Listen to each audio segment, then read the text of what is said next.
Hi, and welcome to this presentation, which is looking at what we are offering under Support Facility 2 of the onHeat project. My name is Martin Holly from the Centre for Sustainable Energy in the UK, and we're one of the onHeat partners involved in offering this support, which specifically is around local heating and cooling pre-feasibility studies development. Now, I'd like to start by showing where pre-feasibility studies would typically fit within an overall heating and cooling workflow strategy for a city, as represented by this diagram, which shows policy, city planning, and execution elements of such a workflow. So these studies tend to be part of the execution group here in blue and will be offered under Support Facility 2, principally via use of THERMOS, which is an online software tool capable of heat mapping, network planning, and optimization analysis. And just to say that Support Facility 1, which is the other service offered under onHeat, covers the development of strategic heat plans and transition roadmap development, and typically spans the upper half of this workflow, including the city planning elements shown in red.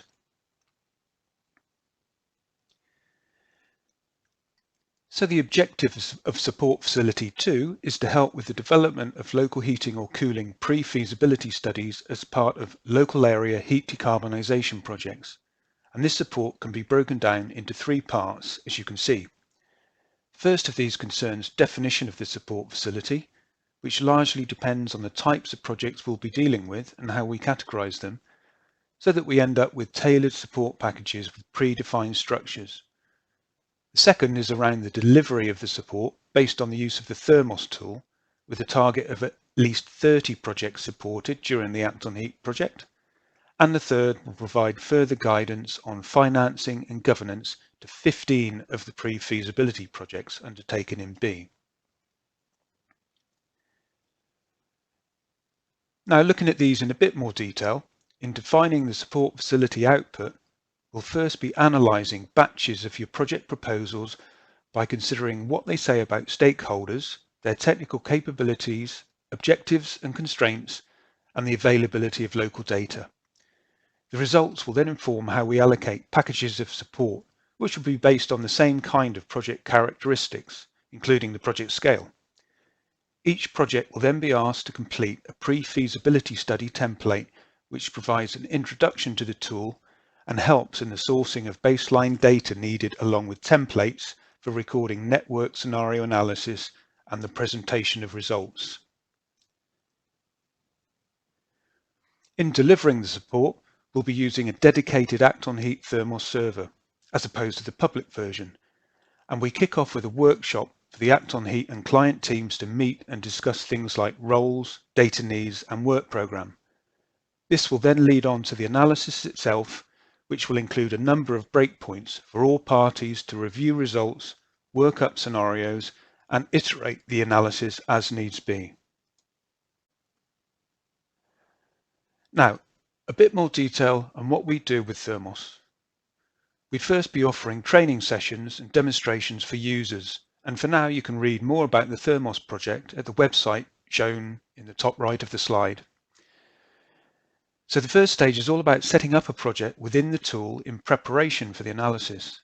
This involves sourcing and preparing the data with the help of the template I mentioned previously, and focuses on the importance of using local data wherever possible, including LiDAR, which provides building heights and allows a better estimate of heat demand, real energy demand data if available, and updated map buildings and infrastructure, rather than just relying on OpenStreetMaps, which THERMOS will do by default.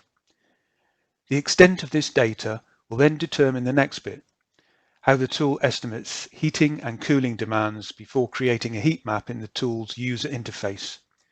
At this point, we can start developing heat network optimization scenarios, which include specifying buildings, roads, and potential heat supply locations, along with a range of financial and technical parameters in order for THERMOS to begin its optimization analysis.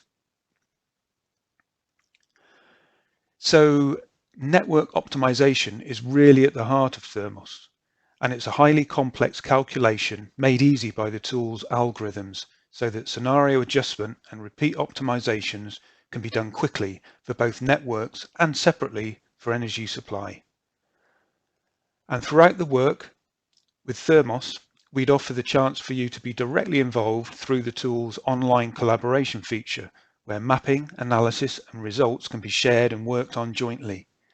We'd also tailor a standard results template to make sure it was fit for purpose, depending of course on how the conclusions will be acted on. So on to the final support activity, which concerns the provision of financing and governance options to selected projects, or at least 15 of them to be exact.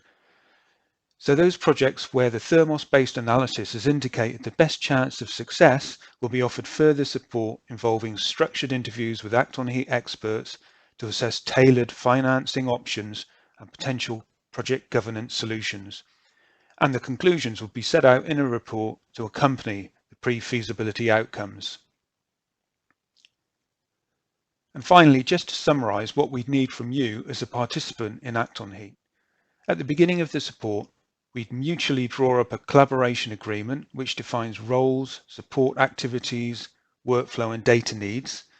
Then, in order to provide evidence to the onHeat funder, which is the European Commission, we need to ask for a fact sheet which sets out the municipalities that have been supported with the benefits that are expected to result. And there's also a signed letter required from the participant which should describe the support received under onHeat and again the beneficiaries.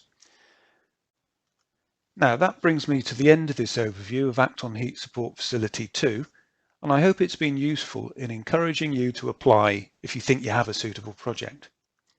And finally, just to remind you to send any queries into the help desk on info@actonheat.eu, and we look forward to hearing from you. Thank you.